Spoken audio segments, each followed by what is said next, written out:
Vou começar, então.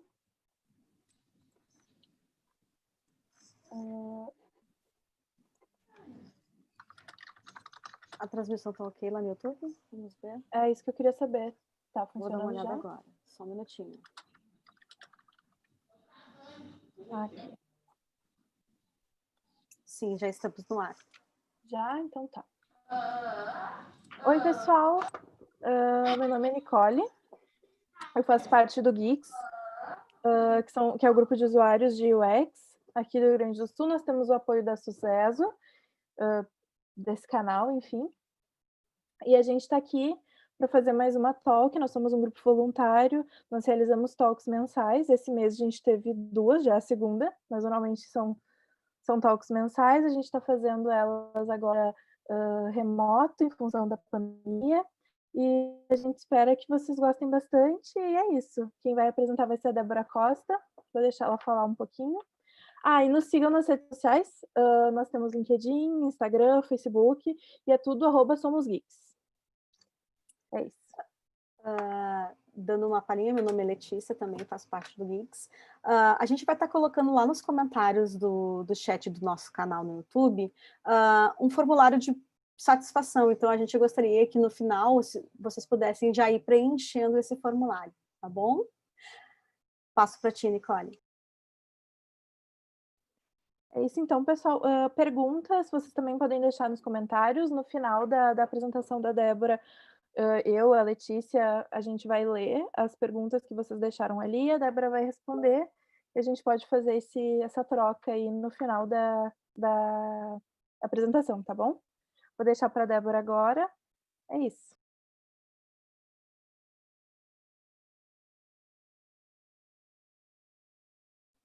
Tá no mudo, Débora.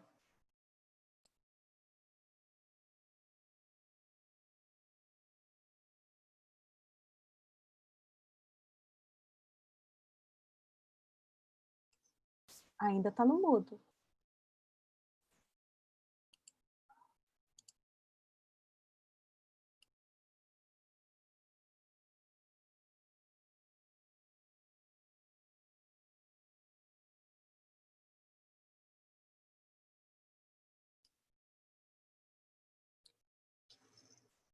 Pronto, agora eu consegui ativar muitas telas abertas ao mesmo tempo. Boa noite, pessoal. Então, obrigada pela oportunidade de compartilhar com vocês um pouquinho do meu conhecimento. Eu vim aqui falar um pouquinho de como a gente está se adaptando a esse cenário, trazendo as coisas para o remoto e como é que a gente consegue lidar com o nosso dia a dia, né, e com as demandas que a gente tem, atendendo de forma eficiente pelo trabalho remoto. Antes de começar a falar, eu gostaria de dizer que esse trabalho que eu estou trazendo aqui é um estudo que a gente fez dentro da Ilegra, então tem a mão de várias pessoas da equipe que atuaram por ele, cada um deixou um pouquinho de seu conhecimento de acordo com o que eu vou falar aí durante a apresentação, tá bom? Bom, me apresentando um pouquinho, meu nome é Débora Costa, tá aí meu LinkedIn, minha rede social, se vocês quiserem me seguir. Eu sou formada em design e fiz mestrado na URGS agora recentemente em design. Estou atuando no mercado como UX há um pouquinho mais de 10 anos e hoje eu sou UX e líder de equipe na Ilegra. Alguns clientes que a gente atende, que eu já atendi também, não vou entrar nesse detalhe agora, mas é legal que vocês saibam que o nosso portfólio é variado, e isso faz com que a gente também entenda um pouquinho de cada universo e consiga se testar em diferentes segmentos aí, então acaba sendo interessante. Falando um pouquinho do trabalho remoto e como a gente pode se adaptar, né? Por exemplo, se eu fosse... claro que agora a gente está, pelo número de pessoas que excedeu a live, a gente colocou no YouTube, né? Mas se estivéssemos todos conectados ao mesmo tempo, eu ia pedir algumas boas práticas que vocês podem utilizar para futuros trabalhos, projetos, enfim, tal, que se vocês venham a fazer para clientes. Então, alguns acordos que eu gosto de fazer antes de começar a falar seria colocar o celular no silencioso, né, para a gente evitar distrações. Quando é evento grande, eu gosto que as pessoas entrem na live ali ou no canal com a empresa e o seu nome, né? Assim a gente já sabe de onde a pessoa veio, quem ela é, né? Que deixa a câmera aberta para que a gente consiga ver todos. Perdão. A parte ali também do chat 100% liberado, que vocês consigam falar e se expor. Gosto de trazer também que o microfone fique fechado para que não interrompa quem estiver falando, né?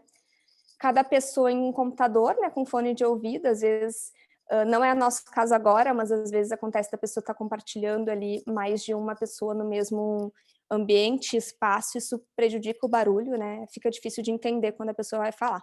Fechar todas as abas do computador também, porque evita esse tipo de distração, né? Ficar realmente focado no conteúdo que está sendo passado. E no momento de perguntas e respostas, que a pessoa se apresente, fale de onde ela veio, quem ela é, né? Então, são algumas boas práticas aí que eu coloco para vocês quando iniciarem uma conversa ou uma talk maior.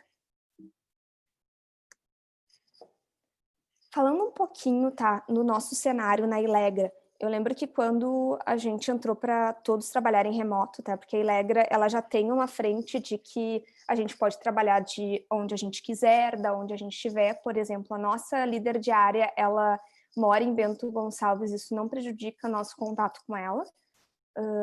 E a gente tem essa cultura de trabalho remoto, né? Claro que não por tanto tempo, porque as pessoas normalmente gostam de ir para a empresa e gostam de compartilhar com seus colegas, e foi que em uma semana a gente teve aí que todo mundo entrar no trabalho remoto. Algumas dificuldades que a gente encarou, tá? E não seria nem pela cultura da Ilegra, e sim pelos clientes que a gente atende. Nós atendemos alguns clientes que a gente fica alocado no cliente, então esses foram os principais, eu diria que desafios que a gente encarou, né? Então, a gente passou algumas diretrizes ali para quem estava alocado no cliente, que passou a fazer trabalho home office para esse cliente, né?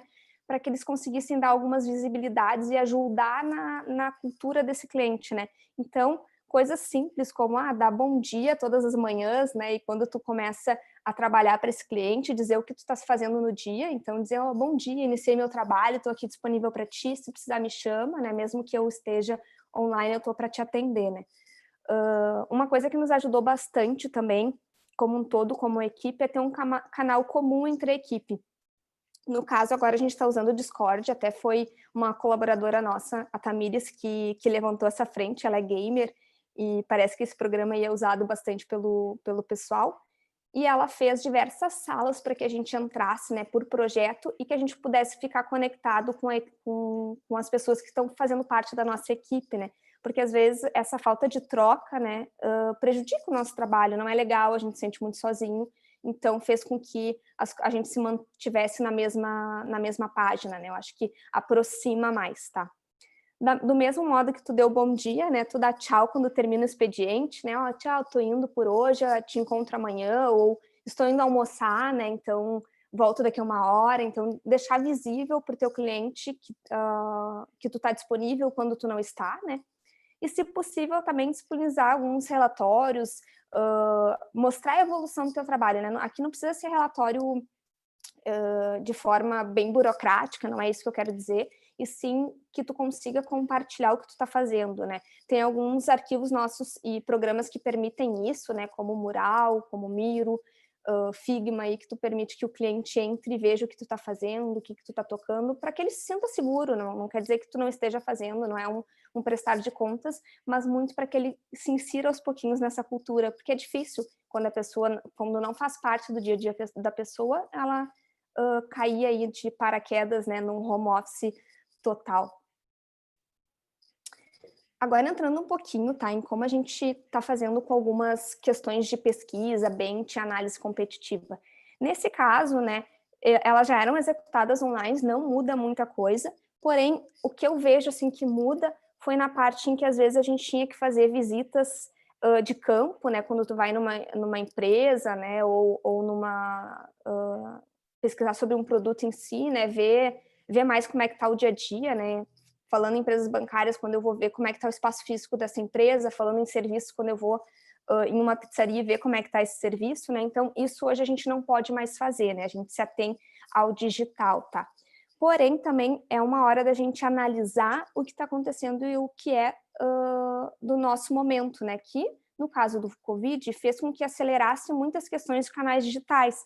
Então, revisitar também esses canais digitais é muito mais interessante que o canal físico, mas também depende de vocês darem essa visão para o cliente de vocês, né? Eu queria que vocês fizessem uma visita de campo para entender melhor o espaço físico. Olha, nesse momento atual não faz sentido, está se apostando cada vez mais em canais digitais, então vamos dar uma olhada e revisitar esses serviços digitais, né? Então, fica aí algumas atualizações que a gente pode fazer por essa parte, né? Falando um pouquinho de entrevistas remotas, tá? Aqui eu dou mais ou menos só para a gente lembrar o passo a passo do planejamento e algumas coisinhas que mudam nessa entrevista, né? Então, normalmente a gente monta o nosso roteiro, né? E pensa bastante em quem vai ser entrevistado, qual é a faixa etária. Aqui eu destaco bastante o conhecimento tecnológico que essa pessoa tem e que vai ser entrevistada. Por que eu destaco isso? Porque se forem pessoas mais novas, talvez não tenha tanta dificuldade com acesso remoto, né, com os canais digitais. Agora, se for uma pessoa, um público idoso, né, talvez não esteja aí tão habituado ou tenha alguns problemas. Recentemente, a gente fez internamente uma call aí com uma pessoa mais velha, né, com mais de 60 anos, que ainda assim, ela era uma pessoa com conhecimento tecnológico, né, utiliza diariamente de redes sociais e faz call com os filhos, porém ela teve um problema ali para entrar na ferramenta que a gente estava usando, que era o Zoom, e não conseguiu conectar o microfone, enfim, algumas falhas aconteceram. Então, a gente está atenta também em conhecer o nosso público para conseguir prevenir esses erros, né? Então, a escolha da ferramenta, num segundo momento, ela é importante, né? Pensar numa ferramenta que seja acessível para todos e que nem eu dei esse primeiro exemplo, também ter um plano B, né? Caso essa ferramenta não funcione ou haja imprevistos, que nem foi o nosso caso, que tu consiga executar, né, a tua entrevista ou terminar a tua ação, né, o teu teste, enfim, o que tu tá proposto a fazer, e que tu consiga ali ter esse plano B, seja ele por telefone, enfim, outros meios e canais ali para utilizar, tá? O recrutamento, então, dessa entrevista, né, terceiro passo que a gente vai. Deixar claro para o entrevistado quais vão ser as ferramentas, né, o que tu vai fazer, o que ele vai precisar naquele dia, né, então, deixar claro tudo que tu vai utilizar para ele é muito importante. Além disso, na parte da aplicação, reservar e separar uns 5 minutos do tempo para explicar para ele como vai funcionar e também pedir autorização para que tu grave. A gente sabe que tem boas práticas ali que nos levam a gravar, porque nem sempre a gente consegue transcrever, né, na hora da entrevista, né, só às vezes quando a gente está fazendo em dupla, faz com que um transcreva e o outro, né, siga o roteiro, mas é importante que tu esteja 100% conectado com quem está sendo entrevistado, então que tu também grave para revisitar depois, caso alguma coisa tenha sido passada, né? Na hora, então, de passar limpo, né, de revisitar essas entrevistas, né, é importante que tu tenha... Perdão, na hora das entrevistas, eu estava pulando para a última parte. Na hora das entrevistas, então, é importante que tu tenha esse roteiro teu impresso, tá? Por que isso? Porque tu precisa estar conectada com a pessoa, olhando para a pessoa, e tu ficar trocando de tela não vai te ajudar nesse momento. Eu, por exemplo, tá? Vocês vão dizer assim, mas eu não tenho como imprimir esse roteiro, ou é muito tempo eu transcrever esse roteiro à mão, tá? Uma das dicas que eu dou para vocês, se vocês estiverem usando o computador, é coloca a pessoa num canto da tela, e só tiverem um monitor, né, que é no meu caso, coloca a pessoa num canto da tela, no outro bloco de notas mesmo, tu deixa estruturado tuas perguntas e o teu roteiro, né? Então, foi uma prática que eu usei e funcionou bem, né? Não tive problema para conduzir a entrevista, tá? E agora, sim, na parte, né, da documentação, organize os arquivos para entrevista, né, de modo que a equipe possa ter acesso. Então, nós na Elegro somos usuários do Google, então faz com que a gente use o Google Drive, mas tem o Dropbox, enfim, N outros, né, usar aí para que todo mundo tenha acesso e consiga fazer essas análises de forma colaborativa, né. Algumas plataformas aqui que eu trouxe para mostrar para vocês que poderiam ser utilizadas, né. Então, nós utilizamos o Google Agenda, mas o Outlook também serviria, né? Para anotações, a gente usa bastante a parte de documentos do Google, que também todo mundo consegue ter acesso, mas o Evernote funciona da mesma forma, né? Chamadas de vídeo, então tem N programas que podem ajudar vocês, né? Hangout é um dos que a gente usa, o Zoom a gente usa também. O Skype eu não costumo usar, mas eu sei que ele atende bem. Outro que não está aqui, que a gente usa também é o Teams, né? Porque alguns clientes são Microsoft aí, então usam o Teams. E depois a gente vai ver que a gente consegue, em outras aplicações, usar para separar as equipes, né? E se tu quiser conduzir alguns workshops, consegue separar eles por sala. E a parte de gravação de vídeo e áudio ali, que é alguns programas, né? Eu tenho iPhone, no caso, uso do meu próprio iPhone. Falando um pouquinho de testes de usabilidade remoto, né? A parte de testes a gente já fazia bastante não, né? Mas em alguns casos remoto, muito pelo fato de tu querer fazer teste com usuários que não eram daqui, né? Então te possibilita fazer testes com usuários que estejam distantes, né? Não só dentro da região que tu está. Então isso também é interessante. Falando um pouquinho ali do planejamento, então, parecido com o planejamento que eu falei antes, né? A gente tem a parte de montar nosso roteiro. Esse roteiro vai ser bem pensando nos to-dos, na tarefa que eu quero que ele execute para o meu teste, logicamente, né? Um pouquinho diferente do outro roteiro. Lembra de perguntar também o perfil tecnológico dessa pessoa, é importante sim saber, né? Porque depois tu vai ter que escolher a tua ferramenta, né? Para testar a tua tarefa, né?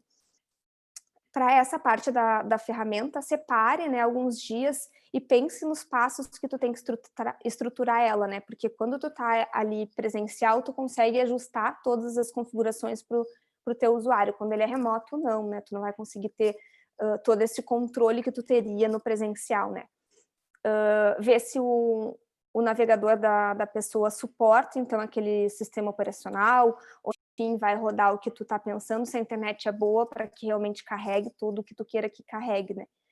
E se não possível, pensar no plano B. Aqui eu sei que é muito difícil pensar no plano B, porque quando tu desenha um protótipo, né, para testar, tu já tá fazendo um programa específico, já tá pensando numa ferramenta específica, né? Redesenhar tudo aquilo de novo não faz muito sentido.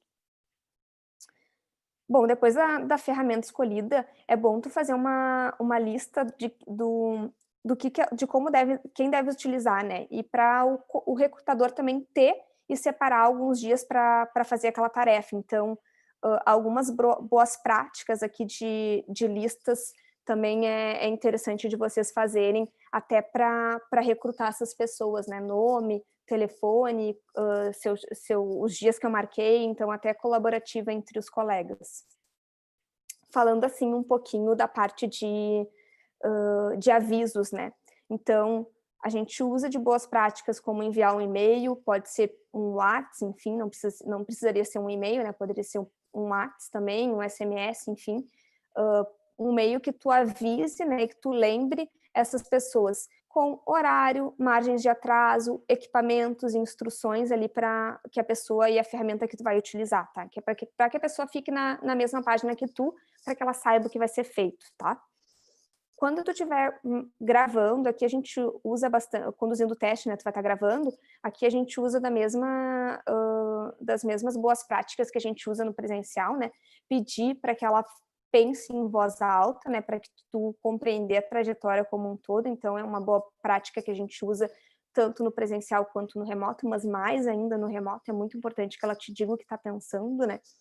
E, bom, também queria salientar para vocês que teve uma vez que a gente não estava conseguindo muito bem fazer testes, por exemplo, com pessoas mais velhas que não estavam conseguindo acessar e, enfim, conectar direitinho, né, na plataforma que a gente gostaria.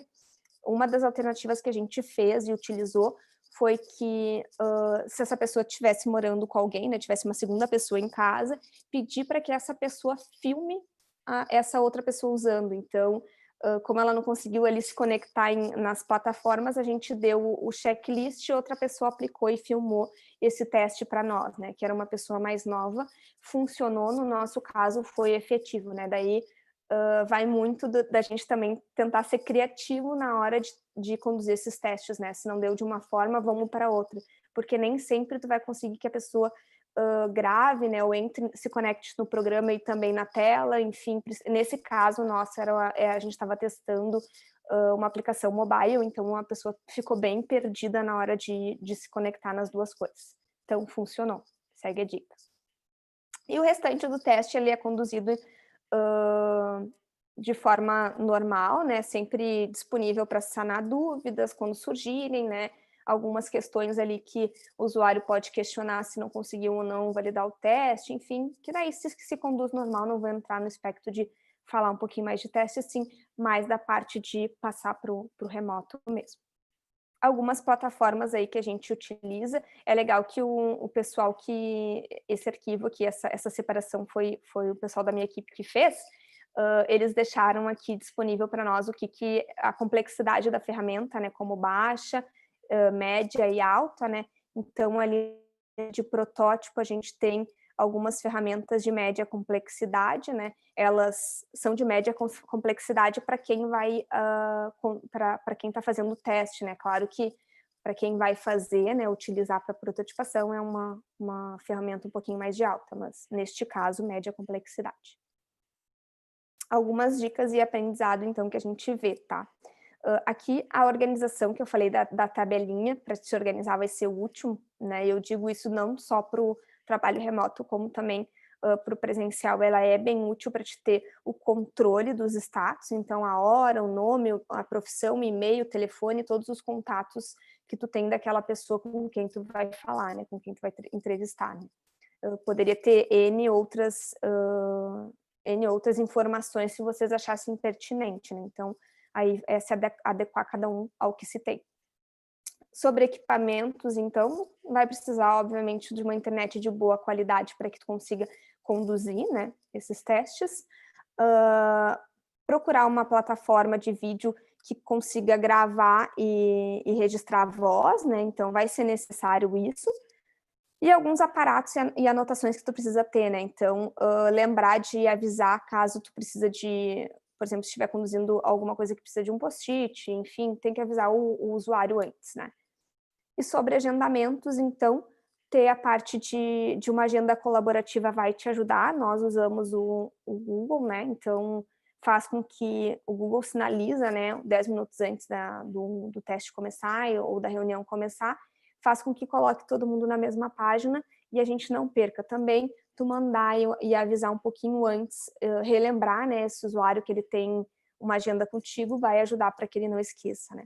Outros cuidados que a gente tem que ter é, se tu estiver fazendo um teste de usabilidade, ou um teste, ou conduzindo outras coisas remotos, lembrar do fuso horário, né? Se é o mesmo que o teu, se a pessoa está em outro lugar, talvez não seja o mesmo, esteja em fusos diferentes, né? Alguns problemas técnicos, então, que tu pode ter, tá? Lembrar que o teu fone de ouvido pode não funcionar, então ter um fone extra, ter um plano B, né? Deixa sempre o teu celular carregado, porque ele pode servir para gravar a voz, para substituir chamada de vídeo por ligação, enfim, deixa ele bem carregado para que tu consiga utilizar, tá? E estar pronto para mudar de plano, de plataforma, não entra em desespero, simplesmente avisa teu usuário, olha, não estou conseguindo te ouvir por aqui, vamos trocar de ferramenta, que não está dando, estou te ligando em seguida. Então, mantenha calma e simplesmente altera o plano, né? Tu já tem esse plano pensado, vai para o teu plano B. O telefone, ele é uma alternativa, sim, tá? Em alguns casos. Eu sempre gosto de fazer por vídeo, mas ele pode ser uma alternativa para alguns tipos de entrevista, então tu utilizar do telefone para gravar pode ser legal, tá? Lembra sempre, quando tu trocar dessa ferramenta, de botar de novo para gravar essa ligação, para te ter aí o registro, né? Outra coisa que eu não falei que é importante também, lembrar de ter no celular também a ferramenta que tu estiver usando, né? Seja ela o Zoom ou enfim, né? Hangout e por aí vai, né? E outras. Falando um pouquinho agora de workshop, tá? A parte do workshop, então, algumas etapas que competem a ele, né? Definir o propósito e o objetivo do workshop, né? Selecionar os métodos para atingir esse objetivo, né? E pensar também no tempo necessário. Aqui, os workshops, eles costumavam ser de um dia inteiro, ou às vezes mais de um dia, né? Como a gente está lidando com remoto, eu sugiro que não façam um workshop de um dia inteiro, é difícil. Os usuários, eles não vão ficar concentrados um dia inteiro no computador, é complicado. Tenta se concentrar num turno, então, manhã ou tarde, né? Identificar as pessoas chaves para alcançar aquele teu objetivo, né? Então, tu vai enviar um calendário para ela, tu vai enviar uma agenda, né? Para garantir a presença dessa pessoa. Lembra de marcar com antecedência para que essa pessoa consiga separar todos os arquivos que ela precisa, baixar o que ela precisa baixar, testar talvez algumas ferramentas que ela não tenha conhecimento. Então, lembrar de ter essa previsão aí para não pegá-la de surpresa. Determinar, então, as ferramentas necessárias para conduzir esse workshop, né? Enviar um e-mail, né, da agenda que será trabalhada. Então, lembra de escrever todas as tuas ações que tu vai fazer no dia e as ferramentas que tu vai precisar. Olha, nós vamos passar por essa etapa, nós vamos usar essa ferramenta, ela serve para isso, né? Preparar também, olha, tu vai precisar de post-it, tu vai precisar de um papel, tenha lápis, caneta em mãos, o celular para fotografar, talvez a gente suba alguma coisa para o Drive, então deixá-la preparada e dar as instruções para ela para o dia, né? Aqui também, falando um pouquinho da parte de ideação, né? Eu falei um pouquinho antes, mas lembrando aqui que costumavam durar um dia inteiro, né? Lembrar de reduzir um pouquinho e talvez compilar um pouquinho dessas informações para que ela dure meio período, porque ninguém consegue ficar concentrado o dia inteiro no computador e ser de fato efetivo o teu workshop, né? Eu não coloquei aqui nesse PPT, mas também dá pausas para essas pessoas a cada 1 hora, 10 minutos, levantem, vão no banheiro, tomem um café, peguem alguma coisa, agora voltem. Então, lembrar de dar pequenas pausas ali a cada 1 hora, intervalos, é importante para te manter essa pessoa conectada ali contigo e realmente ser efetivo, tá? Depois eu vou falar um pouquinho sobre como é que a gente pode adaptar design sprint também, que é 5 dias, né? E normalmente elas são bem trabalhados, né? 5 dias bem intensos, como a gente costuma dizer. Algumas facilidades, né? Facilitação ali do tempo, então tenta ter aquele conteúdo para durar aquele prazo que tu estipulou, então cronometrar todos os processos, lembra de encaixar todos os to-dos que tu tem para fazer dentro daquele tempo que tu tem, né? Dando um exemplo, agora até a Nick está no projeto comigo, a gente vai conduzir também um workshop que eu gostaria que ele durasse um dia inteiro, mas eu não tenho como fazer ele presencial, e eu vou fazer ele durar part-time, né? 4 horas ali na parte da tarde, né? Então, para isso, a gente está levando algumas coisas que a gente talvez levaria para trabalhar com eles mais mastigadas, para que esse workshop seja bem efetivo e essas 4 horas que eu vou ficar focada com o cliente, elas são preciosas, então elas têm que ser bem aproveitadas, né? Aqui falando um pouquinho das dinâmicas, tá? Eu gosto bastante de separar em grupos, tá? Para trabalhar. Eu vou falar também os prós e os contras, né? De cada uma delas. O separar em grupos permite com que mais pessoas falem. Às vezes, no grande grupo, tu não faz com que todos coloquem seu pensamento, né, seu modo operante, o que eles estão pensando. Nos grupos pequenos faz com que as pessoas consigam falar mais e expor suas ideias e podem vir coisas diferentes de grupos, então é bem bacana, tá? Qual o benefício disso, né? Tipo, qual a parte legal disso? É que tu tem grupos menores, as pessoas falam mais e tu consegue tirar mais insights, né? Mas as desvantagens é que tu tem uma complexidade grande ali para lidar com esses grupos, né? Falando um pouquinho assim das experiências que eu tive, aí tô tendo há 2 semanas ministrando aula online, né?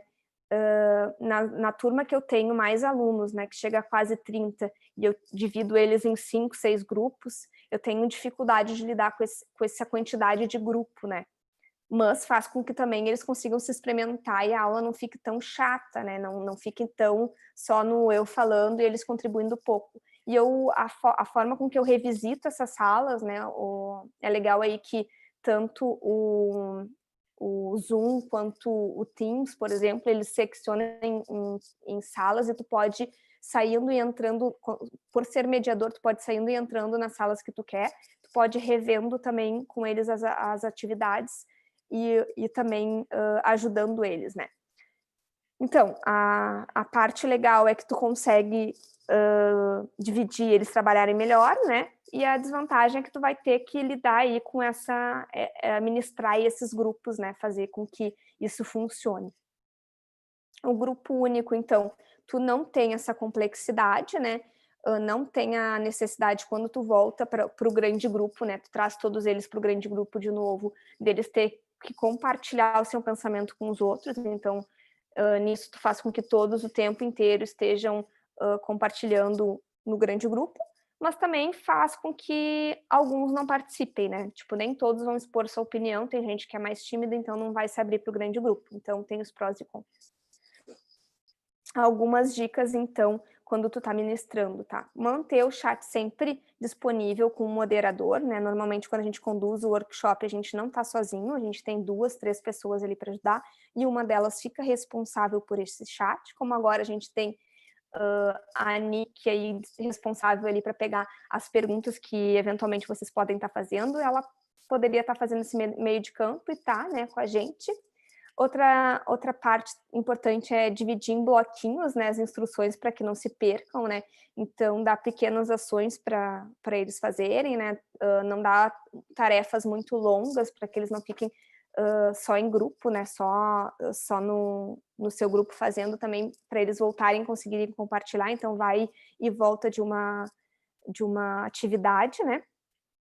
E outra dica que eu dou para vocês é realizar esse workshop com menos pessoas que tu realizaria, né, no presencial. Normalmente, workshops no presencial a gente faz até 20 pessoas. Não gostamos de conduzir workshops com mais de 20 pessoas, porque já é difícil de tu dar atenção para todas elas, tá? Agora, no remoto, eu diria para reduzir esse número ainda mais, né? No caso, 12 pessoas já é um número bacana ali. Eu não faria mais do que 3 grupos, tá? Eu sinto dificuldade de lidar com mais de 3 grupos para te conseguir realmente dar atenção a todos. Porque a forma com que tu entra, né, em cada grupo faz com que tu perca um pouquinho mais de tempo, até tu se ambientar no que está acontecendo do grupo, é diferente do presencial, tu vai perder mais tempo. Então, se tiver muitos grupos, vai ser mais difícil ainda de tu conduzir. Algumas dicas e aprendizados aí dessa ferramenta, né? Então, aqui é a mesma coisa, enviar um e-mail antes, né? Falando com o que é necessário, especificando e garantindo que todos tenham acesso aos materiais e às mesmas plataformas, né? De ferramentas, então, escolher ferramentas simples, né? Então, não tenta usar ferramentas muito complexas e que a curva de aprendizado seja alta, porque a pessoa não vai se encontrar e tu não quer que o teu workshop demore, né? Tu quer que ele seja fluido, né? Não seja travado, né? Truncado. Encontre a plataforma, então, que melhor se adapte a essa ferramenta, né? Então, encontre plataformas que te permitam usar da forma como que tu gostaria. Por exemplo, né? Sabe que o Zoom divide em salas, então utiliza o Zoom, né? Talvez o Hangout não tenha essa opção, não seria a melhor opção para te utilizar. Então, lembrar também as ferramentas ali, o que cada uma permite que tu faça, né? Falando um pouquinho ali do facilitador, tá? Ele é a pessoa responsável por organizar e ele tem que saber toda a estrutura do workshop, tá? Eu diria que, normalmente, quando a gente conduz o workshop, a gente tem mais de um facilitador. Esses 2 facilitadores, eles devem estar bem alinhados e ter conhecimento, 2 ou 3, né, dependendo do grupo. A gente já fez até com 4 facilitadores, dependendo do número de pessoas e o quão complexo seria aquele workshop, né, para que a gente realmente conseguisse ajudar e mediar os grupos, né.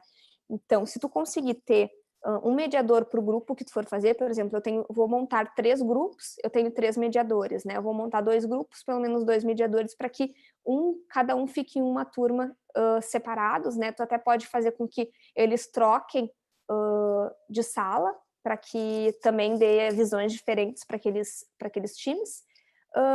E também para que eles possam explicar a ferramenta, né? Quando a gente estando dentro do grupo, a gente consegue, surgir uma dúvida entre o grupo ali, pois é, mas eu não sei muito bem como é que eu ponho um comentário nessa parte. Então tem um mediador que conhece bem a ferramenta e vai dizer, não, tu coloca em tal programa, clica aqui e ali, e ele vai conseguir orientar na hora, né? Falando um pouquinho aí de grupos, né? Que eles sejam feitos com antecedências, que vocês saibam quem vai estar em cada grupo, para não dividir ali na hora, fica complicado, né? Lembrar que tu vai ter, por estar online, tu vai ter um tempo maior para reorganizar esses grupos, então separa aí 10 minutos do teu tempo para separar eles. E o mesmo é necessário de 15 a 30 minutos para ajustar algumas ligações, o que está funcionando ou não. Alguém pode ter problema no microfone, alguém não está sabendo dar o comando certo ali no computador para liberar. Eu mesmo, quando entrei, estava no mudo, né? E mesmo sabendo a ferramenta, levei um tempinho ali para tirar do mudo. Então, tu pode ter usuários que levem mais tempo para dar até a permissão ali nas configurações do computador para aquela ferramenta funcionar. Então, separe esse tempo inicial aí, contando do teu workshop, né, do que tu for ministrar, para te ajudar, para te conseguir ajudar esses usuários. Algumas plataformas, aqui eu repito algumas, né, entra outras novas, então eu gosto bastante de usar o Miro, tem o Mural também, né, outras ferramentas que a gente costuma usar, essas aqui são de altas, né? Eu não indico tanto, a não ser que tu esteja conduzindo com um grupo, por exemplo, de todos são UX, né? Então sabem bem dessas plataformas. Algumas de formulário para votação aqui, algumas de desenho, né? Eu gosto bastante do Figma por ser colaborativo, né? Porque o Sketch, apesar de ter o Sketch for Teams, para nós não funcionou muito bem, ele ainda está em desenvolvimento, né? Tem o Vision também. Falando um pouquinho da Design Sprint, aqui eu vou focar bem no que muda até. A Design Sprint, ela é conhecida por ter 5 etapas ali, né? Uma para cada dia. Ela é focada bastante na parte de quando tu quer, enfim, aprofundar ali numa feature, num conhecimento mais a fundo, né? Eu diria que é a segunda parte do nosso diamante ali do Design Think, né? A Inception está no primeiro, a Design Sprint está no segundo. Então, só para a gente dar uma contextualizada. Eu acho que o que mais muda aqui na parte de Design Sprint, eu vejo como o primeiro e o segundo dia, tá? E algumas coisas que a gente vai ter que fazer. Mas também tem outras coisas legais que a Design Sprint nos trazia bastante a parte de trabalhar individualmente nesses primeiros dias, e isso não muda, só que tu tem que também dar visibilidade para aquilo que tu está fazendo, né? Então, algumas ferramentas nos ajudam nisso. Então, a mesma coisa para a gente escolher a ferramenta de videoconferência, né?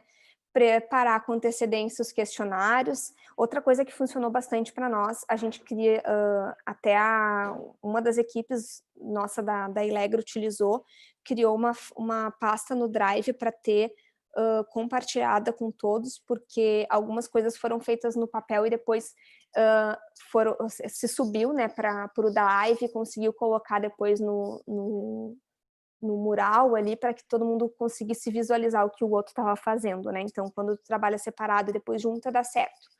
Outra parte de ferramenta ali, procurar ter um entendimento do nível de conhecimento dessas ferramentas por parte dos participantes. Então, ter esse cuidado prévio para ver se todos têm conhecimento dessas ferramentas, né? E se não tiverem, tu passar anteriormente para que eles consigam se explorar um pouquinho nessas ferramentas, ou talvez vale a pena tu passar um treinamento breve dessas ferramentas para o teu usuário, né? Tipo, a maioria delas não são complexas e tu consegue ensinar eles num período aí curto ali, que tu vai fazer um workshop para ensinar essas ferramentas, ainda assim vai valer a pena. Utiliza de ferramentas que permitam a integração, né? Então eu falo aí Miro, o Mural, o Dropbox, o Google, né? E diversas outras que façam que todo mundo consiga visualizar o que está sendo feito, vai te ajudar, né? E ter o facilitador, né? Da mesma forma que os outros, a gente tem que ter alguém que coloque todos na mesma página, que dite as regras, que envie um e-mail, que mantenham todos os envolvidos na agenda. Então, é importante esse facilitador. Outra questão também que a gente tem é o tempo, né?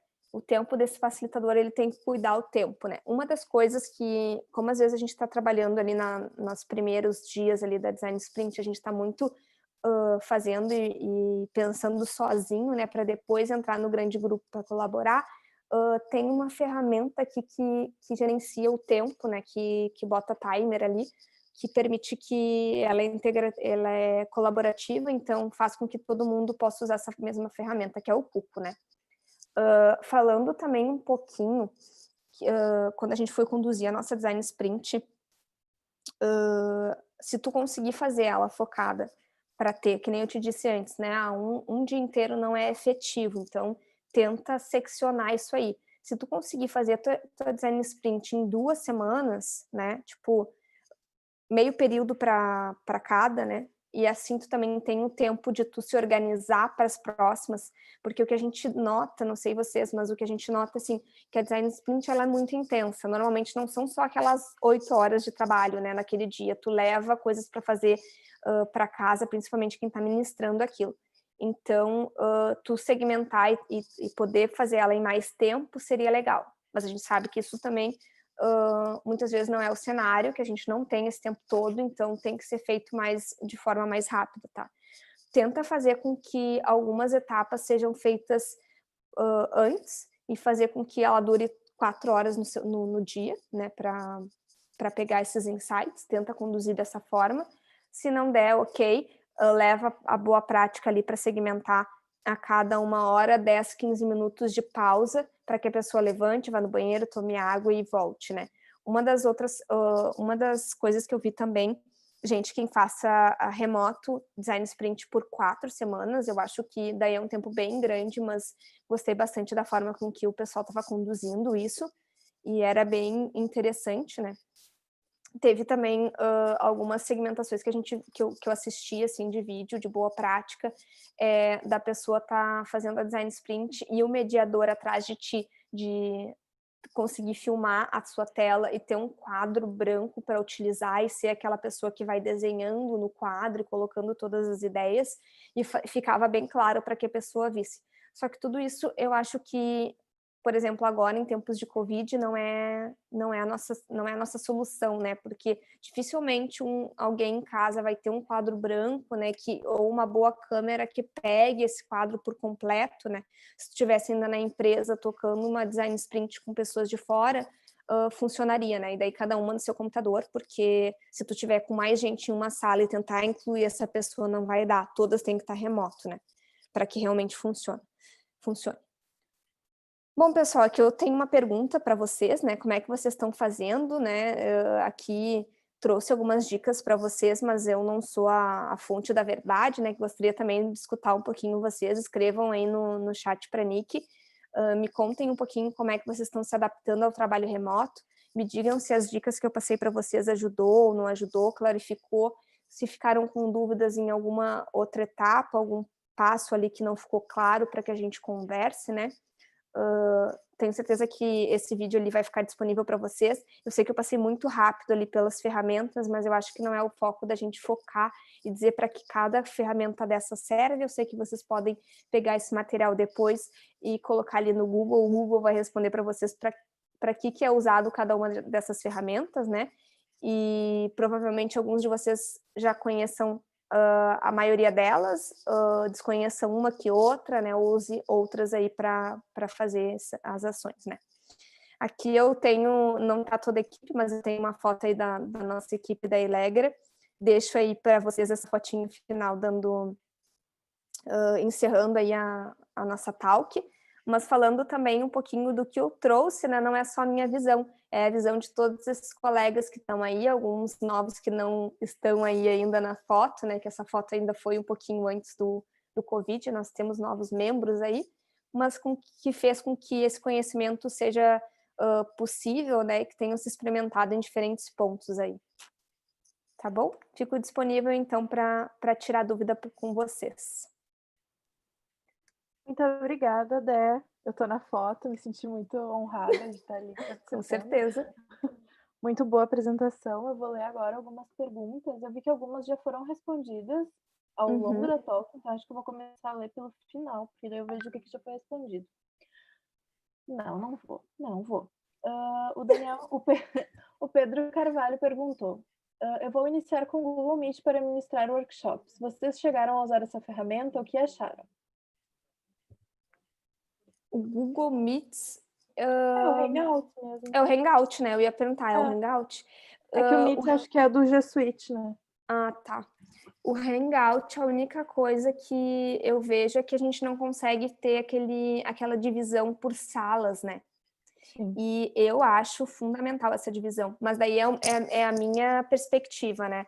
Porque eu não gosto de dar muitas coisas para eles fazerem, né? Vamos supor aí, tu tem 15 pessoas na mesma tal, que elas não vão expor suas opiniões para todas, nem todo mundo é mais comunicativo, tem os que são mais quietinhos e às vezes tu perde de pegar insights muito bons dessas pessoas que são mais quietinhas. Então, eu gosto bastante de dividir eles para trabalhar, e eu diria que esses grupos são de 3 a 4 pessoas no máximo, porque também a parte ali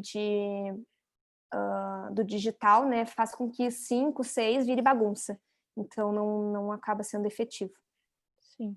Uma coisa que eu achei legal que o Google implementou no Meet durante a pandemia foi que agora tu consegue ver os quadradinhos um do lado do outro. Isso eu achei muito legal, porque eu gostava mais do Zoom. E gravar também, né, Nick? E gravar também. E agora no Meet tu consegue fazer isso. Então eu achei bem legal que eles implementaram. Acho que eles já deviam estar com isso quase ali e aproveitaram essa deixa para poder implementar isso. Então, verifica se o Zoom, eu não sei como é que tá o Zoom, se ele tá liberado para o pessoal, se ele só tá pago, essas opções. Eu acho que tem só por um tempo limitado. Eu acho que é meia hora, uma hora. Meia hora, uma hora. 40 minutos. 40? Tá, que não é o ideal, né? Mas... o Skype eu já não sei se faz isso também, eu acho que ele não divide em salas. Uma das coisas que eu fiz, tá, que não foram a mais efetiva, né, falando um pouquinho, eu trago minha visão da sala de aula também para essa, porque nos ajuda, né, acaba sendo outro aspecto, mas nos ajuda. Eu tive dificuldade com a ferramenta que eu estava usando da sala de aula, e eu não estava conseguindo dividir eles em grupos. E eu, no primeiro dia, ali, quando eu comecei a ministrar online, o pessoal criou grupos no WhatsApp. Então, eles iam para o grupo do WhatsApp e depois voltavam para o grande grupo, assim, funcionou, sabe? Foi a única coisa ruim que eu não consegui entrar em cada um desses grupos que nem a ferramenta, né, que tu vai entrando em salas, mas a gente vai dando um jeito e vai adaptando ali para o que a gente tem, né? Também a gente tem que saber os cenários. Outra coisa que a gente fazia, Nick, quando a gente trabalhava ali com o pessoal mais online, lembra? A gente criava mais de um hangout e daí trocava salas. Então, experimenta fazer isso. Tu vai ter várias abas, né? Tu vai ter que sair mutando todas elas. Meio complexo de gerenciar, mas se tu tiver poucos grupos, talvez seja interessante, né? Vamos supor que tu tenha 2, 3 grupos, né? No máximo, tu vai trocando as abas ali e entrando em links diferentes de Hangout ali pro pessoal. Acho que pode funcionar. Eu já fiz isso e funcionou. Mas funcionou, assim. Eu fiquei, inclusive, eu tava online nos 2 grupos. Online que eu digo, com o som nos 2 grupos. Eu tava com 2 fones de ouvido, um em cada dispositivo, e funcionou, assim. Né?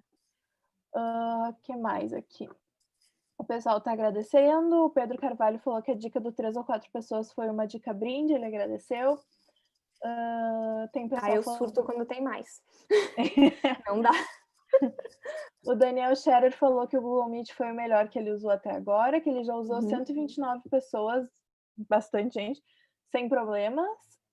Olha só, essa pergunta é legal. A Carol Becker perguntou: olá, também tenho dúvida se mudou algo em relação ao recrutamento de usuários neste período. Como vocês têm feito? Tá. Recrutamento tem empresas que trabalham também só com, que podem ajudar você só a recrutar, né? Eu não lembro agora o nome dessas empresas. Mas assim, a nossa parte... Tu diz aquelas que fazem a parte do... que fazem a parte do recrutamento. Não, eu só sei não vou lembrar o nome delas. Mas, enfim, tem empresas que são especializadas só para recrutar essas pessoas. Mas, por exemplo, na Ilegra, nosso cenário é o seguinte: ou a empresa nos ajuda nesse recrutamento, ou ela nos fornece, né, no caso, essa lista de pessoas a serem recrutadas. Ou então vão ser pessoas que são fáceis da gente achar, por exemplo, usuário de banco, né? Quem tem Banco do Brasil, ou quem tem Banco da Caixa, ou quem tem banco... enfim, de N agências aí, que daí fica mais fácil de tu conseguir recrutar, tá? Recrutamento de pessoas é muito difícil quando tu não dá uma bonificação, tá? Então, recrutar pessoas sem tu dar alguma coisinha ali para ela, fica complicado. Normalmente a gente pede por exemplo, dependendo da empresa, que ela dê uma bonificação com o próprio produto e serviço dela, né? Então funciona bem. Às vezes tem empresas que não tem como dar esse tipo de bonificação. A gente tenta Vale Saraiva, a gente já deu até Vale do Outback, né? Lembra, Nick? Já, Vale da Renner. Vale da Renner, exato. E tem pessoas que só participam pelos vales. Sim, a maioria, tá, gente? Vamos ser realistas, né? Bondade, assim, vai até um certo ponto, mas querer ali que a pessoa fique uma hora contigo de coração aberto, não são todos, né? Eu faço isso, até ontem de noite estava respondendo uma pesquisa, uma survey de uma menina que estava no mestrado do estudo, porque eu já passei por isso, então eu respondo também. Eu respondo tudo. Pode responder, posso, era meia-noite eu respondendo ali. Pessoal do TCC, eu sempre respondo. Exato, assim. Mas não é todo mundo, então o que eu diria é tenta ter uma recompensa para essas pessoas, né? E quando a gente fala de recrutar, e a gente fala que a lista lembro que a gente já passou por isso, né, Nick, do cliente nos dá uma lista com 100, muito pequeno, sei lá, 100 usuários e com 100 usuários não faz nada, porque tu leva muitos não, né? Desses 100 usuários tu tirou 5. E tinha bonificação, exato. Mas era o pessoal que já recebia mais, né? Já tinha um poder aquisitivo maior, então aquela bonificação, né? Tanto faz para eles. Sim, R$70 não faz diferença, não paga a minha hora. Quase eu fazendo. É quase eu querendo ser recrutada ali. E a gente faz esse recrutamento, normalmente a gente liga, né? Claro, dependendo de como que a gente consegue o contato das pessoas, mas normalmente a ligação, que é algo mais pessoal do que mandar um e-mail, por exemplo, que tem bastante chance de ser ignorado. Não, e-mail eles não vão nem ler, vão achar que é vírus. E nunca fala que tu tem uma entrevista, né? É uma conversa. Se tu falar a palavra entrevista, eles saem correndo e nunca mais te respondem. Não olham para trás. Exato. E não lembro mais o que eu ia falar. Tô pensando aqui. Eu ia trazer outra dica ali da parte de recrutamento. Sim, tem um roteiro, tá, gente? Para pensar. E tenha, por exemplo, assim, já houve vezes em que as pessoas estavam fazendo recrutamento, recebeu 20 não, voltou para mim e disse assim, recebi já 20 não, nenhum fechou. Eu, para tudo. Vamos mudar nosso roteiro, vamos mudar nossa tática, talvez a gente tenha que falar mais antes da bonificação ou depois de tal coisa, e a gente vai criando roteiros diferentes ali e abordagens diferentes para chegar nessas pessoas.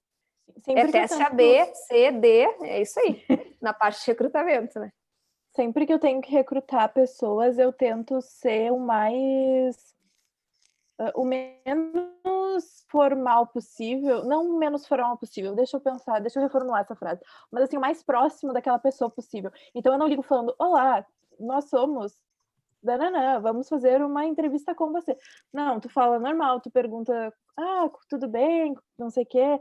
Já aconteceu da pessoa me dizer não, e daí eu continuar fazendo perguntas e conversando com ela normalmente, né, como seres humanos que somos, e aí ela mudar de ideia, tipo, ah, tá, então no caso era o chefe dela que eu tinha que entrevistar. Ela, não, tá, então ele vai estar aqui tal hora, que até então o chefe dela nunca estava disponível, mas aí a partir daquele momento ele estava. Então é legal tu se aproximar da pessoa, assim, tratar ela como um ser humano mesmo, que isso ajuda bastante. Com certeza. O Cristiano Fritzen perguntou sobre isso também, acho que a gente já respondeu. Aqui, ó, o Bruno Cambraia perguntou: na Ilegra, a mesma pessoa ou as mesmas faz o processo de pesquisa do início ao fim ou dividem as tarefas da organização, envio de e-mail, execução e análise de cada um se envolve em um momento? Tá, depende do caso. Normalmente a pessoa que começa a pesquisa desk lá, ela continua e segue até o final, né? A gente costuma fazer na Ilegra uma duplinha, né? Pesquisador e o designer, né? Tipo, ambos UX, cada um focado em alguma coisa.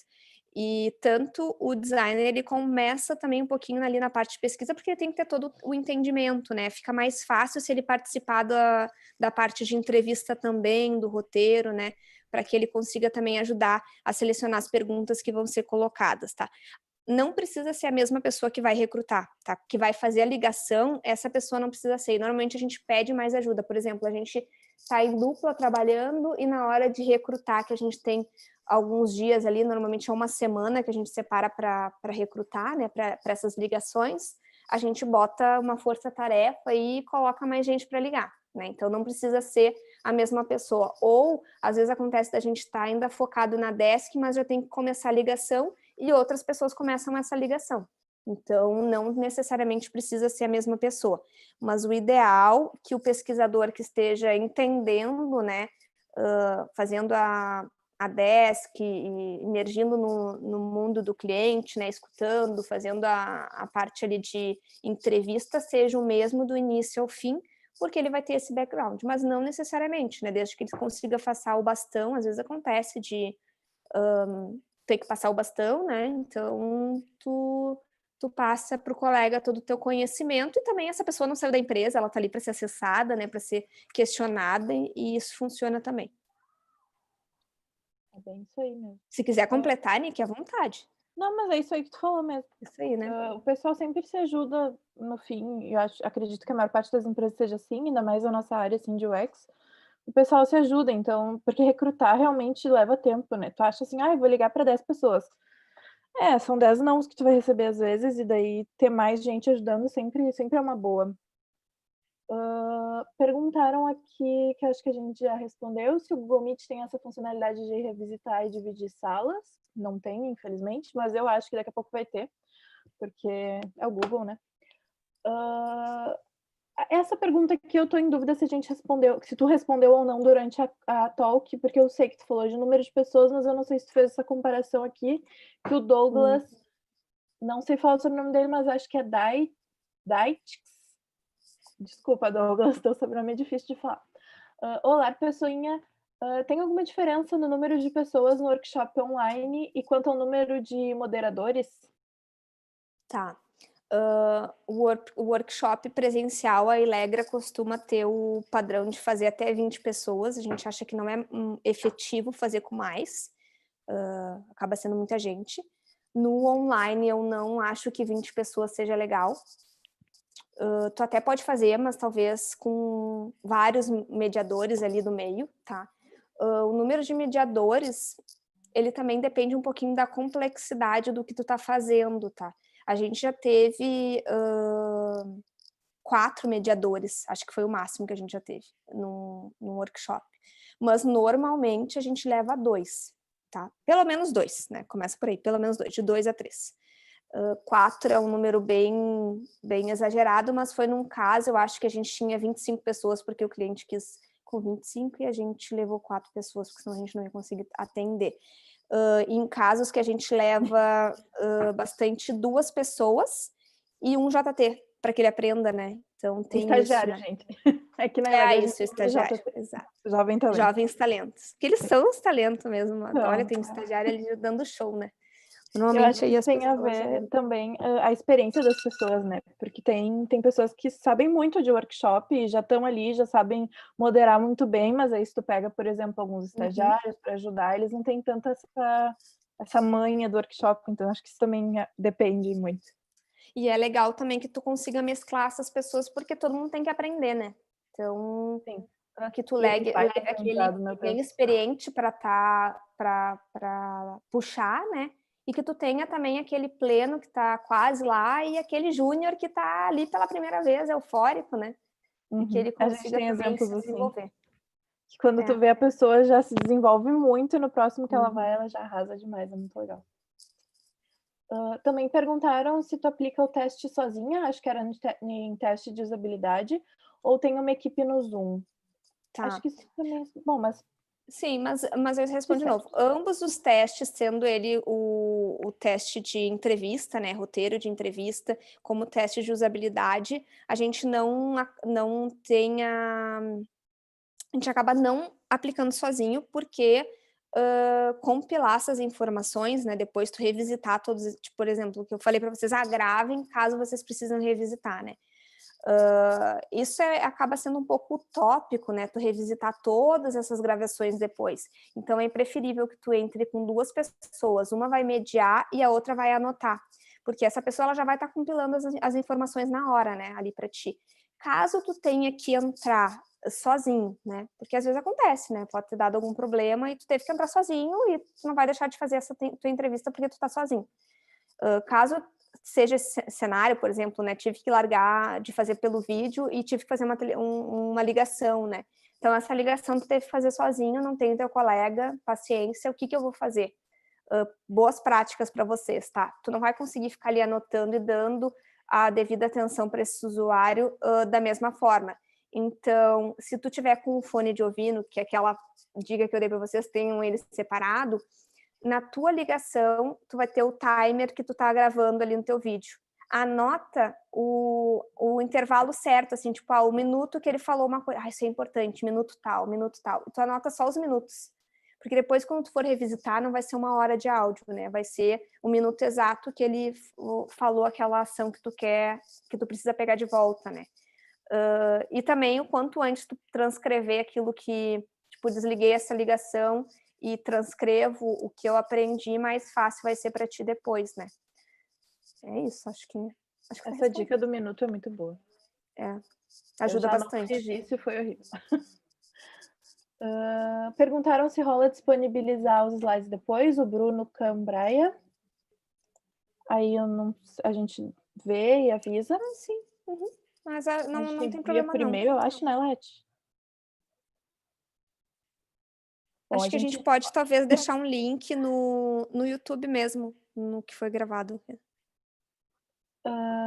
Deixa eu ver o que mais. O pessoal falou do material que tá bom. Deixa eu ver o que mais tem aqui embaixo.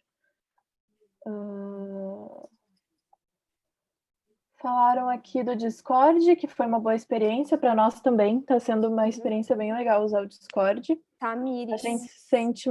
Tamires, um anjo. A gente se sente mais na empresa, assim, tipo, um do lado do outro, mesmo não estando. É bem legal mesmo. Deixa eu ver... Aqui, tu vê alguma perda... O Douglas Dait. Tu vê alguma perda de participação nos workshops por ser online?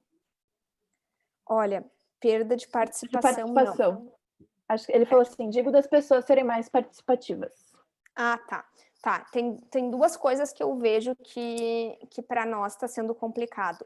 Convencer o cliente, cultura, tá, pessoal? Cultura sempre é o que pega. Convencer um cliente que o workshop online pode acontecer também da mesma forma, pode ser efetivo da mesma forma.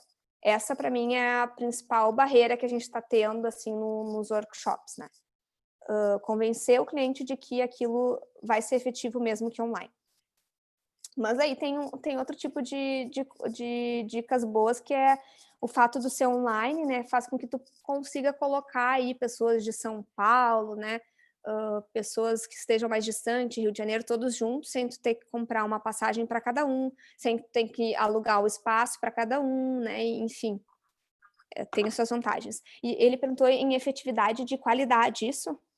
do que está Ele sendo perguntou, feito. tipo, se as pessoas acabam sendo mais ou menos participativas quando é online. Se tem perda dessa qualidade de participação, assim, do pessoal que tá no workshop. Eu não percebi perda de participação das pessoas, né? Eu acho que, normalmente, quando a gente está entrando para fazer um workshop, é para causar uma mudança, né?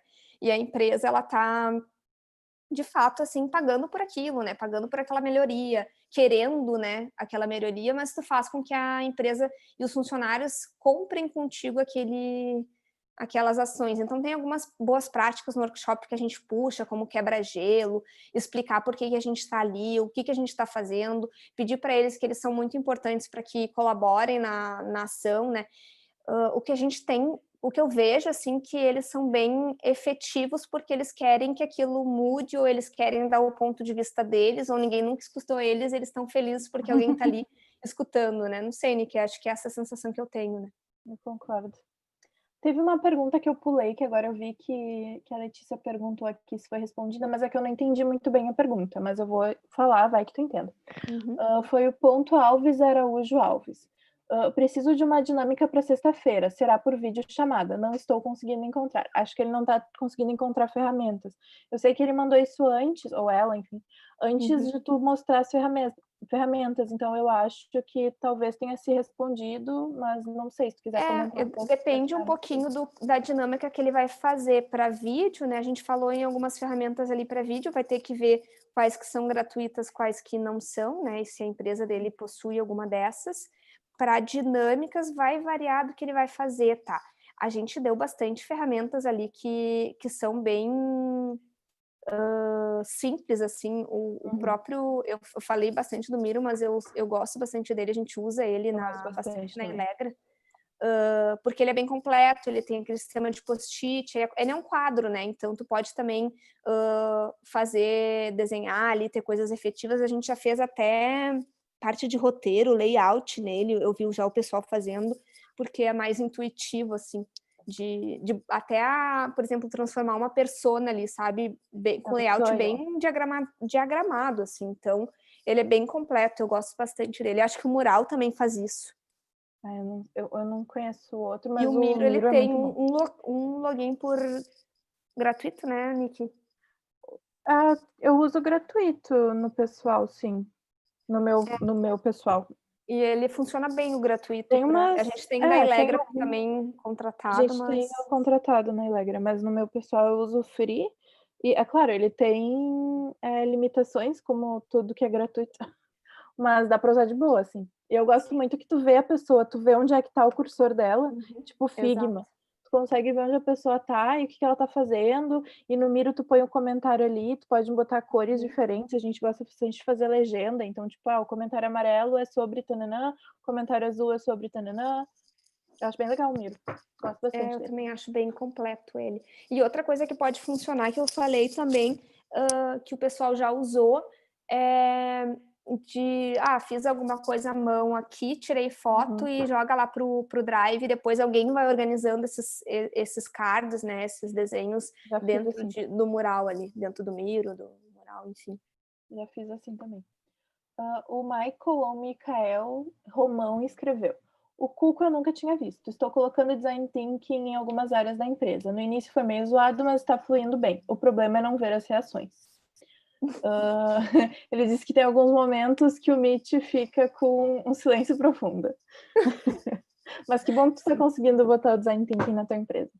Design, um silêncio profundo, assim, principalmente nos primeiros dias ali, que tu realmente tem que fazer mais sozinho, né? Então, eu imagino o silêncio profundo. Mas cabe ao mediador também dar umas puxadas de vez em quando. E aí, pessoal? Pessoal, não falem todos juntos. O Cristiano Fritzen falou que as dicas sobre recrutamento foram muito boas. O Bruno agradeceu pela resposta. Deixa eu ver. Eu tenho uma coisinha. Pergunta. Não é uma pergunta, é mais um feedback. Obrigado, Débora, pela talk, pela palestra, foi muito bom. É uma percepção assim bizarra. Eu sou Product Owner lá na Asian, E a gente tem o fim da sprint, né? Todo fim da sprint, né? Tem a sprint review.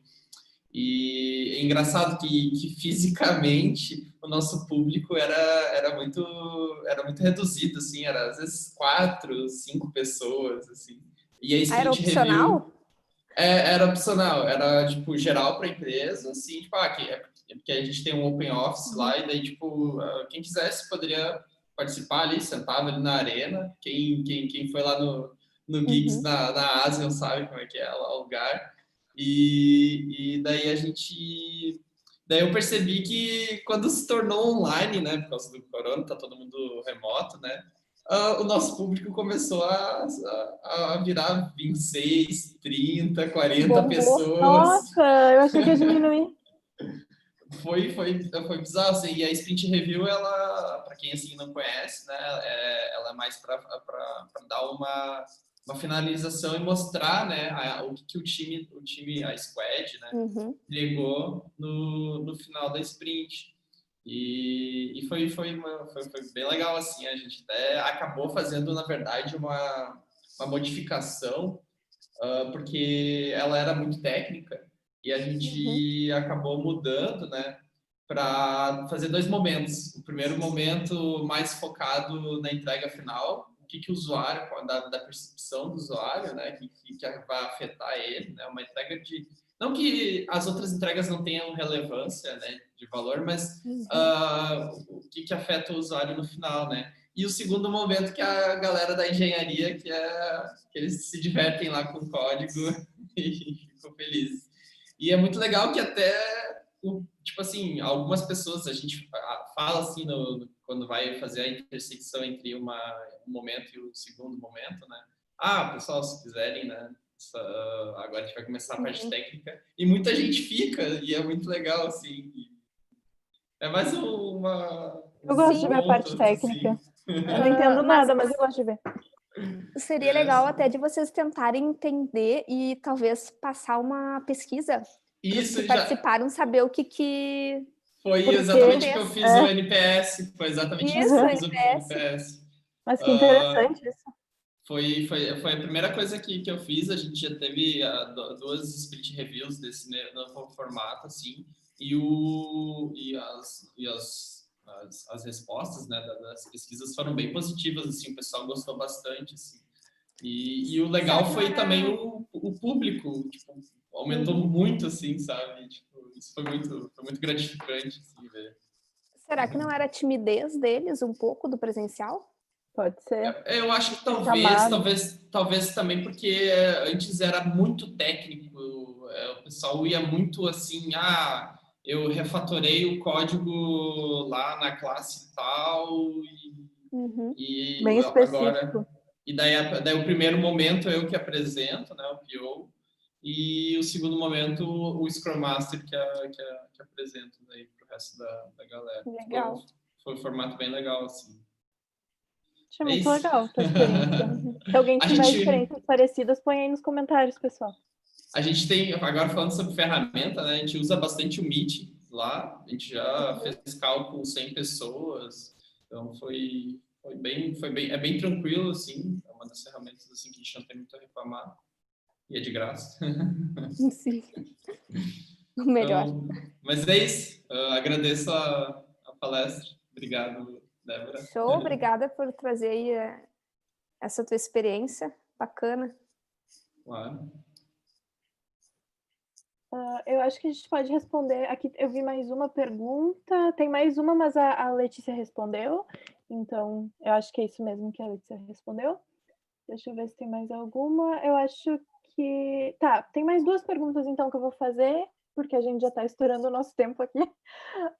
O Cristiano Fritzen perguntou: já li bastante sobre o número de usuários para um teste e entrevista de validação.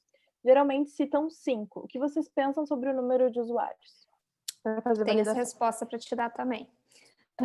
5 é o ideal, tá? Por exemplo, se tu quisesse um dado, se quisesse fazer trazer quantitativo, eu te diria 20, mas eu te digo por que tu não fazer 20, tá? Com 5 tu já consegue ter a validação que tu quer ter, porque acontece que tu Aplica teu teste de usabilidade com o primeiro. Tá, ele foi lá e te mostrou tal erro. Aplica com o segundo. Tal coisa se repetiu mais ou menos o terceiro. Começou a repetir. No quarto, no quinto já tá de saco cheio de ver que aquilo não tá dando certo, né? Então, para tudo que tu tá fazendo, volta para tua operação, corrige os erros, traz novas propostas, aí sim, tu volta com mais 5, vamos lá. Tal ponto, foi feito, ó, deu certo, ok, não volto de novo, deu errado, volto de novo para minha operação, faço mais ajustes e volto para mais 5. Te dou 2 motivos para te fazer isso. Uma, porque tu tem como corrigir em pequenos cenários, né? Porque nem sempre tu vai voltar e tu vai conseguir fazer tudo que conseguir ver, mitigar todos os erros.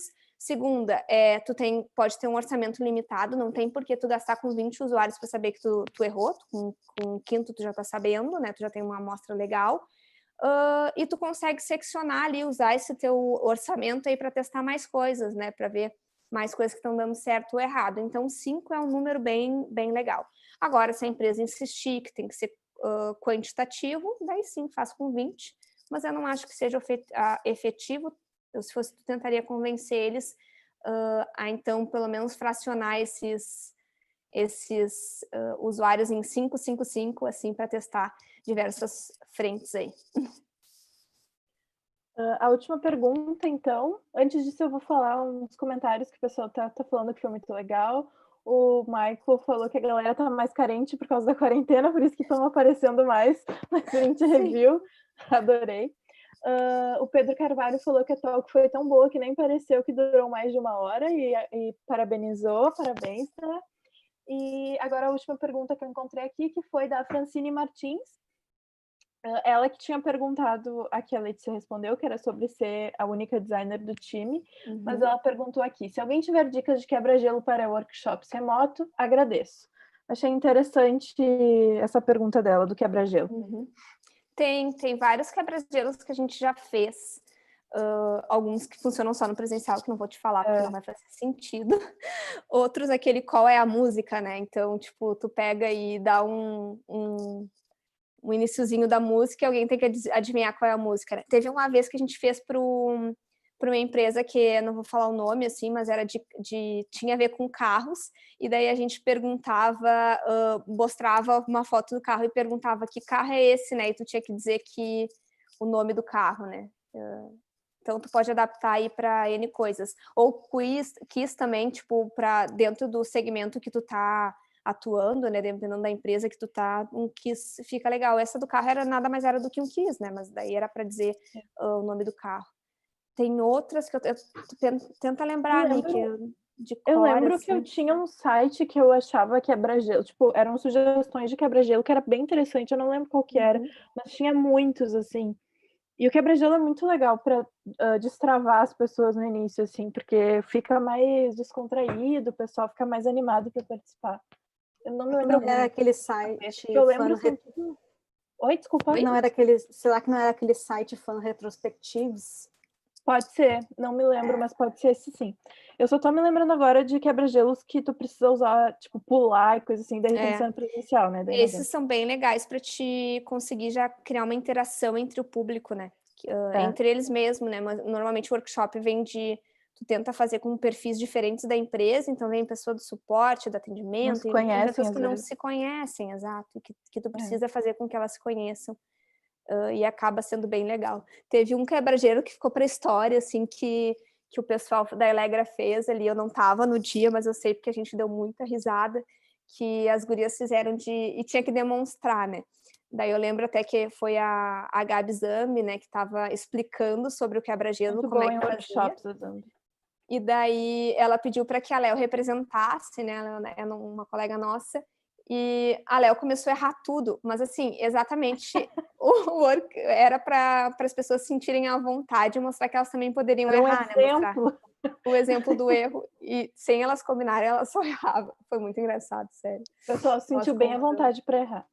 Exato, ela fez com que todo mundo sentisse à vontade para errar, que ela não acertou um. Muito legal. Esses quebra-gelos são demais.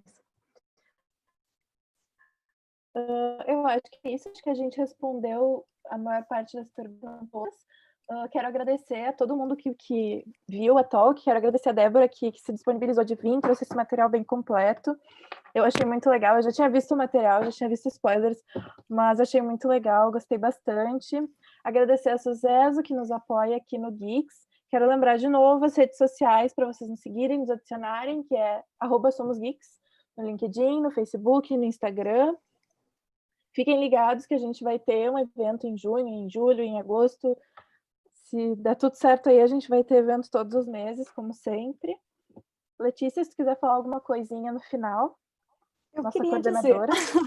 Eu coloquei lá no chat do Google, Google não, a gente falou tanto em Google Meeting. Mas o eu YouTube deixei, do Google, tá tudo certo. eu deixei no YouTube lá eu deixei no chat do YouTube o link do formulário para pesquisa de satisfação. É bem importante para nós. Eu vi que a galera está elogiando pra caramba lá. Só peço que coloquem lá um feedback. É bem importante para a gente poder fazer eventos bem legais para vocês. Débora, obrigada pela presença. Foi muito legal.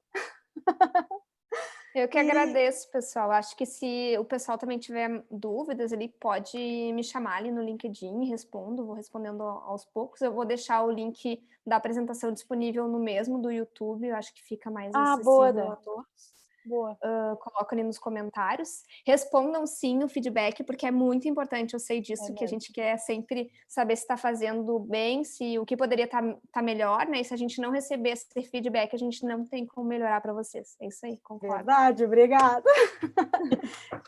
Nick, quer encerrar? É isso então, pessoal, de novo, muito obrigada, parabéns, Débora, muito obrigada de novo pela apresentação que tu fez. E é isso, gente, compartilhem, a live vai estar aí disponível.